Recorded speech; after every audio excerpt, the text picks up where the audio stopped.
Pagiman. Kalau ada anggota satpam shift 1 nggak masuk atau cuti atau tidak apa, yang ngelemburin bukan dari yang shift 3, terus. Tapi dari yang shift 2 naik. Turun. Harusnya shift 3 yang kemarinnya yang naik. Nah, saya diskusi sama Dwi bilang, "Pak, Bapak bayangkan saja ya. Kita shift 3 kan jam 11, Pak. Kita dari pagi, saya bilang, siapa yang suruh lo melakukan aktivitas? Saya tanya, gampang, Mak. Kita diskusi kan? Ya, jadi ini saya jelaskan juga. Sekarang saya tanya kepada Pak Junedi. Kalau Pak Junedi besok ini shift 1 pagi, Pak Junedi malam ngapain? Tidur nggak? Di rumah, di sini. Tidur nggak? Ya, tidur. Nah, sedikitnya 5-6 jam, bangun subuh, betul? Nah, Pak, jadi kurang lebih perlakuannya shift 2, shift siang dan shift malam sama, Bapak seperti mempersiapkan diri untuk kerja shift 1. Jadi sebelum shift 2 harus ada istirahat sedikitnya 5-6 jam. Mau kerja shift, jangan hari ini kerja istrinya misalnya. Hari ini kerja shift berapa? Shift 3.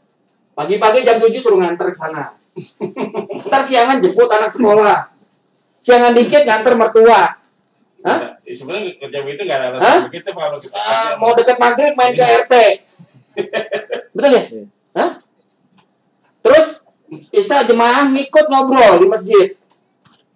Jam 9 pulang, jam 10 ngantor. Ya gue bilang, lo nggak fair dong. Pantes kan kamu bilang kayak begadang. Jadi shift 3 tuh bukan begadang. Jadi lo mau kerja semua shift sama perlakuannya. Ya, kalau lo mau kerja shift 2, shift 3 sama seperti kalian mempersiapkan diri untuk shift 1. Saya bilang ini cara berpikir yang salah. Siapa? Roma Irama aja nggak? Coba tuh.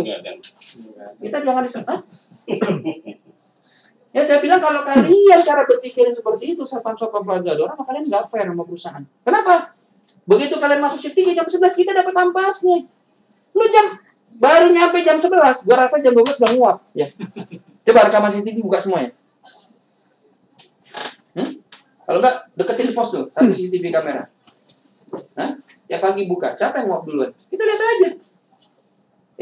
Ya, yang nguap duluan berarti pagi-pagi itu tuh. Ya, ngantar sekolah terus langsung ke pasar istrinya, ya. Ntar jam 10 jemput anaknya sekolah. Atau jam 11. Habis makan siang ke mertua. Atau ngantar istrinya beli beras. Salah? Enggak. Tapi lu konsekuen. Iya kan? Gitu. Dulu pakai ngomong gini lagi sama saya. Nggak salah sih sebenarnya, nggak ngeh aja. Kita kan bukan Superman, Pak. Siapa yang bilang lu Superman?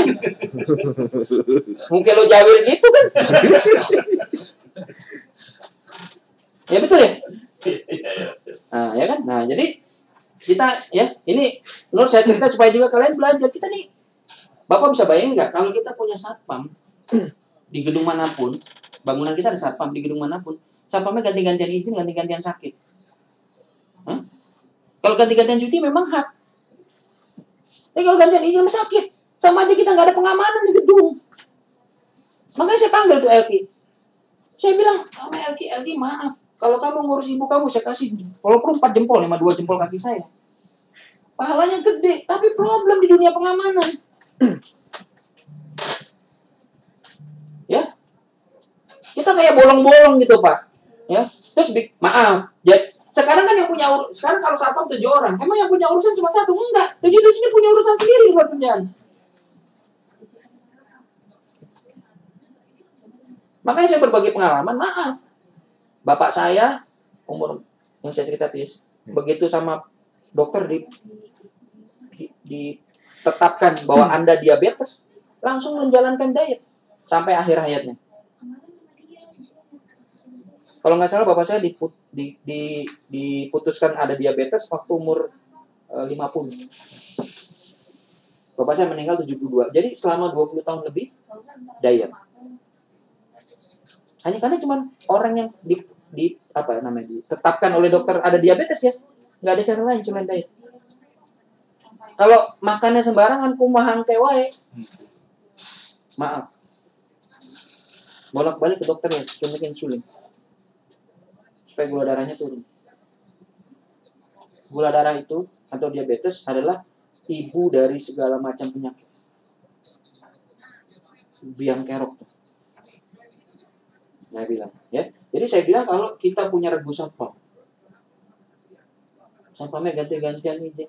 Makanya Sugi, gue demen banget Sugi. Pak, motor lewatin banjir mogok, sekarang di bengkel. Gue tinggalin motor lu di bengkel. Titip. Lu kok bisa ngomong? Saya udah praktekin. Ini saya cerita sama Andra sama Kamil. Waktu itu mobilnya Panther ya. Kempes itu ya, gak bisa dibuka. Gue titip di toko material. Gue kerja. Terus terang Pak. Karena saya dididik bapak saya, ya. Kalau bisa laki-laki itu harus punya daya juang. Ya, kalau sudah niat keluar dari rumah minta izin, pamit assalamualaikum sama orang rumah pergi. Halangan apapun di dalam aktivitas itu kamu harus kamu lewatin. Nah, saya bilang ke Sugi, saya panggil kan dia, kamu waktu itu tahu kan, saya nggak ada mobil, saya naik apa? Saya manajer loh. Ada halangan nggak saya ke kantor? Enggak, saya naik bus Transjakarta, nggak ada halangan. Ya, pulang kantor kadang-kadang mau nempel sama Ibu Ani naik NMAX barunya, ya karena nggak searah nggak bisa. Ya nih, saya suka nih nebeng dong, mau nyobain NMAX baru misalnya waktu itu ya, nggak searah. Ini baju nih kalau gue godain Ani tawa-tawa, senyumnya beda. Mungkin bukan, habis mulutnya ditempelin itu sih kapnya BH. Ya Pak, jadi saya terus terang aja, teknisi sama satpam nih bukan anak kecil lagi, udah pada tua tuh anaknya. Nur, anak lu udah gede umur lu kan? 12. Hah? 12 tahun. Berarti SMP? Ya. Gue selalu ngingetin lo. Ya, kalau anak lontar SMP, SMA mau SMK, kasih Nur. Nih, anak gue yang paling kecil takut dia. Karena di dalam sejarah keluarga ibu saya dan bapak saya nggak ada yang masuk SMK. Habis SMP, SMA. Habis SMA, kuliah jadi sarjana. Tapi anak saya paling kecil. Dari kelas 3 SMP, bolak-balik ngomong sama ibunya. Supaya ibunya ngomong sama saya. Karena takut nggak boleh. Padahal enggak. Saya begitu istri saya bilang, itu anakmu yang ketiga. Ketakutan. Dia mohon diizinkan masuk. Saya bilang, boleh. Kenapa? Karena begitu lulus dia terampil.